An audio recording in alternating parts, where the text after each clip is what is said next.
This is the time of year where we come across that age-old gardening dilemma. Should you leave the leaves or rake them up? And so I'm here to tell you the answer, and the answer is yes. You should do both. And honestly, there are times when it's right to leave them in place, and there are times you might want to clean up your leaves. But what I'm talking about in this video is making leaf mold, which is such a useful, easy, kind of lazy thing that you can do for your garden that is practically free. So in this video, I'm going to show you exactly how to do that and how to set it up, and I'm going to give you a few tips to make the process even easier. So let's go ahead and do it.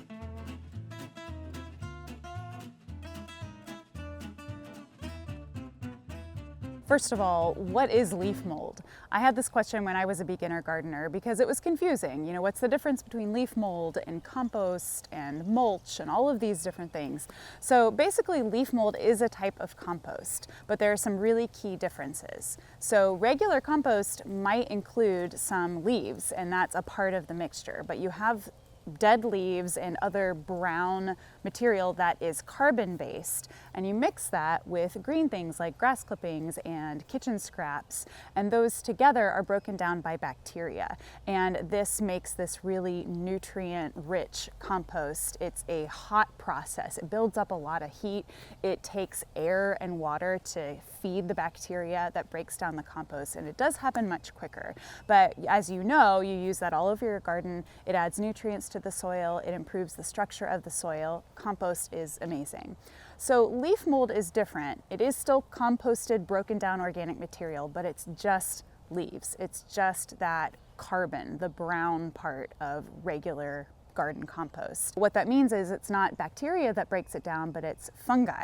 So it's a little bit different process. It's called cold composting, where you basically just leave the pile alone to do what it needs to do.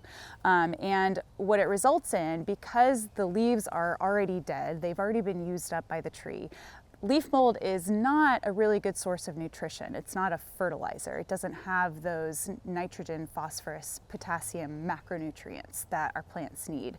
But it could be a good source, it is a good source of some micronutrients like calcium and magnesium, but it does so many other really great things in the garden.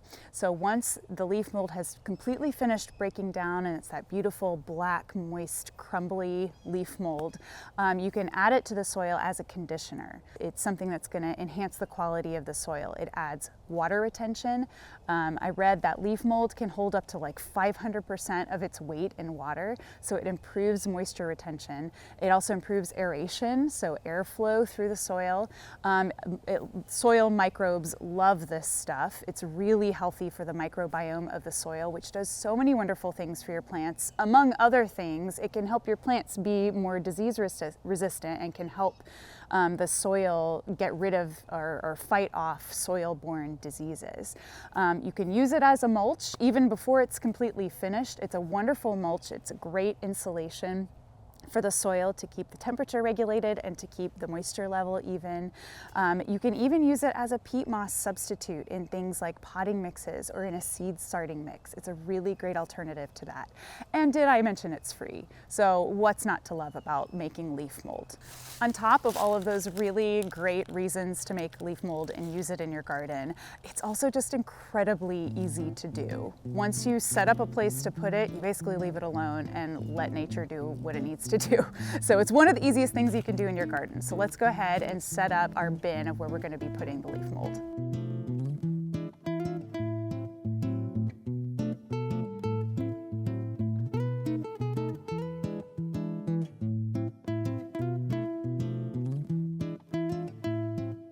The good news is it really doesn't matter what type of leaves you use. And in fact, a variety is going to be better for the leaf mold. So some leaves are going to break down quicker, some are going to be slower to break down. Things like oak leaves, magnolia, and holly or evergreen leaves. Those are always going to be thicker. They have more lignin, which is the cell structure that makes them stronger and makes them just more robust.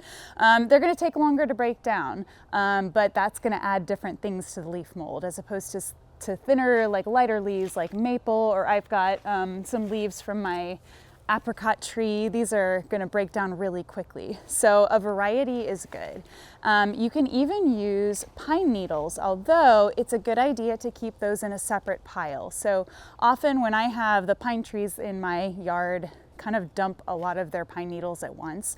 So I'll typically rake them up and keep them in one spot because they make a great mulch on their own for things like strawberries or blueberries or other acid-loving plants because they're a little bit more acidifying. So I'll usually either leave them whole or I'll shred them up with the lawnmower and just keep them to the side because I can use them as a mulch. Doesn't matter if some get mixed into my leaf mold. I mean, that's going to happen. I've got pine trees all over my yard. But for now, I'm going to concentrate on collecting the leaves. So I had the question, you know, what about leaves that had some sort of disease like rust or bacterial spot, because that happens. Or what about something like black walnut, which is known to have a natural herbicide. So from my research, because it takes so long, it's such a long process, as long as you let the leaf mold break down completely, then those diseases and things aren't going to be present anymore. It's not going to matter. And even the herbicide that's in black walnut leaves breaks down in just a few weeks. However, I am not the expert on that, so if it concerns you, go ahead and leave them out, dispose of those leaves elsewhere, just in case, but it should be just fine. You don't absolutely have to shred the leaves. You can leave them whole. It's going to take longer to break down, maybe 2-3 years before it's completely decomposed into leaf mold. But I'm going to shred my leaves again to help those thicker leaves that I know I have break down a little bit quicker and just speed up the whole process. There's a couple ways you can do that. My way that I'm going to do that I think is pretty simple is just to pile up all the leaves in a big pile and run them over with a mulching lawnmower a few times until they're in nice small pieces. So I'll show you how I do that in just a second. I've also seen people pile their leaves into a big trash can and use a weed whacker and just kind of run it in the trash can.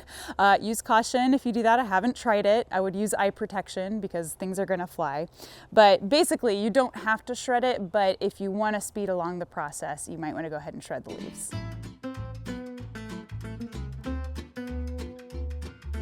A quick tip for picking up a pile of leaves instead of using your hands, because that never works out, but instead use leaf boards or just use what you have lying around, anything wide and flat. So I'm just going to be using 2 plastic bin lids to scoop up the leaves and get them into the wheelbarrow really easily without having to do a whole bunch of trips back and forth.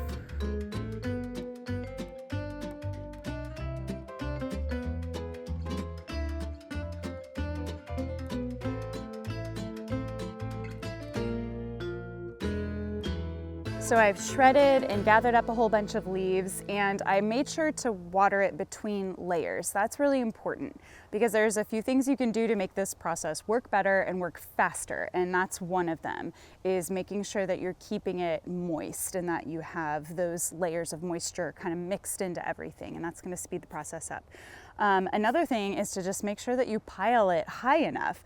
Obviously, I have a lot more leaves to collect, especially when you shred them, they compress a lot more, but that's gonna mean more surface area for the fungi to more easily break down the leaves. So that's a good thing. I just have to add a lot more leaves to my pile now. Another thing that's gonna speed things up, even though this is by and large dead, brown, crispy carbon leaves, if you add some leaves that are still green or just a little bit of grass clippings as you were mowing, then that's gonna add just a little bit of nitrogen, which should speed the process along just a little bit. You definitely want to put your leaf bin somewhere in the shade, because just like with the moisture, if it's in the sun, then the moisture is going to evaporate, it's going to dry out the pile, and it's going to be sitting there a lot longer without breaking down. Now, once I've finished collecting leaves to more or less fill this bin, and it will compress as it breaks down, but it's going to take at least a year, more likely 2 years, to be completely finished. But like I mentioned at the beginning of the video, you can use partially finished leaf mold as mulch, and that is a really great thing to do. You can lay it on top of the soil and then it will continue to break down just like leaves do on the forest floor. Good news is that's pretty much it. We're only about halfway there. We've only lost about half of our leaves, so there's plenty more to come. As my leaves fall, I'll keep collecting them, basically just dump them in here and leave it alone. And before you know it, I'll have this really great soil amendment to use in my garden. So as usual in the comments, let me know if you have any questions or if you have a favorite way that you like to use leaf mold in your garden. But thank you so much for watching, and I'll see you in the next video.